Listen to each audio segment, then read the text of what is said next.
شکریہ جی. بسم اللہ الرحمن الرحیم. میں سب سے پہلے ڈاکٹر ظفر مرزا آپ کو مبارک بھی دیتا ہوں, شکریہ بھی ادا کرتا ہوں.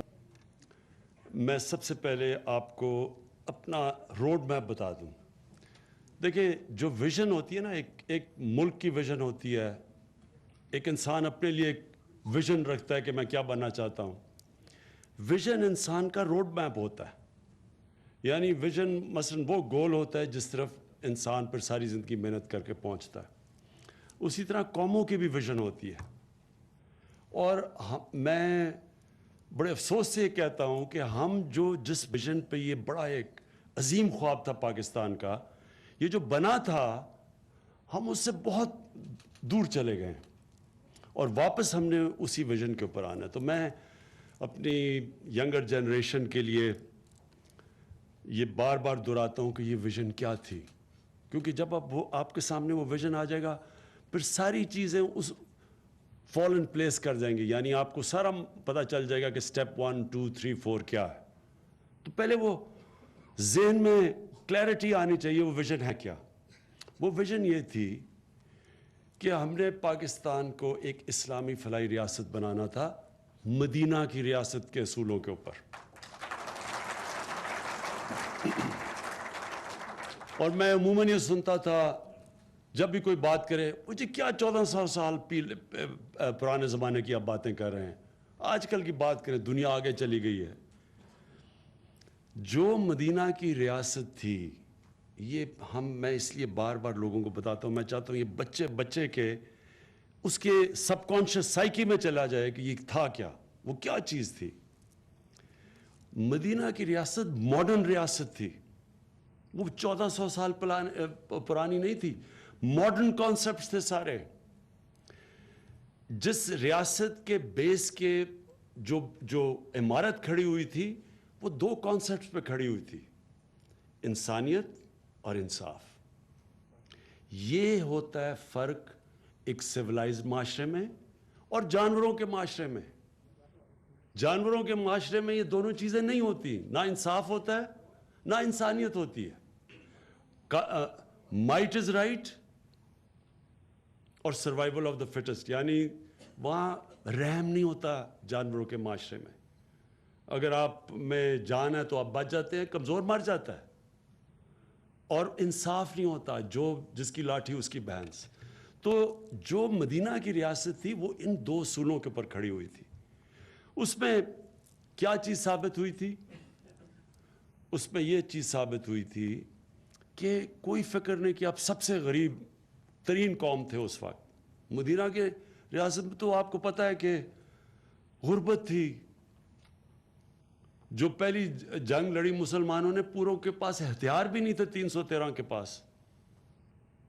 تو وہ جو قرآن میں اللہ نے ہمیں کہا ہے کہ نبی صلی اللہ علیہ وسلم کی شریعت پہ چلو, ان کی سنت پہ چلو, اس کا کیا مطلب ہے؟ انہوں نے ہمیں یہ بتایا کہ وہ رول ماڈل ہے ہمارے لیے, اور اگر ہم ان کی سنت پہ چلیں گے تو ہم کامیاب ہو جائیں گے.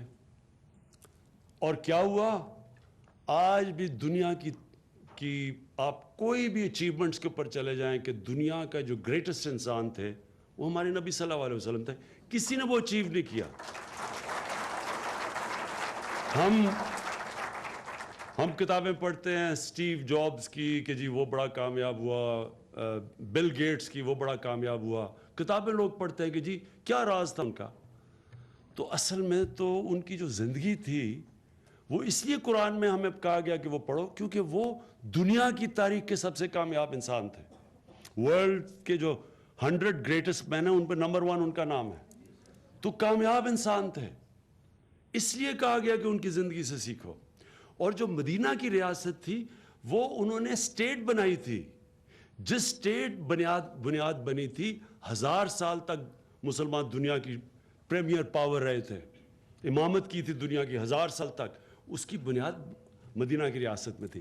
اس لیے ہمیں کہا گیا ہے کہ ان کی شریعت پہ چلو. تو ان کی جب آپ مدینہ کی ریاست کو, انشاءاللہ ہم نے یہ ساری یونیورسٹیز کے اندر بچوں کو پڑھانا ہے, بتانا ہے کہ تھی کیا وہ ریاست, اس کے کون سے اصول تھے.